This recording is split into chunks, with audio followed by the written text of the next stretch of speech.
rekam jejak yang dong ukir negeri ini dong berkarir. Bukan janji tapi bukti demi negeri seng berhenti dong dua kasih harum dan karya untuk SBT maju terus jaya.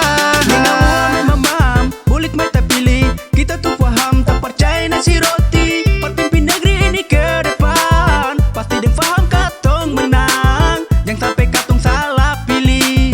Ini putra terbaik negeri dong maju kasih perubahan naik kemajuan. Itu waktu Nusa paham pasti bisa. Akan lanjutkan Nusa tanya soal pembangunan.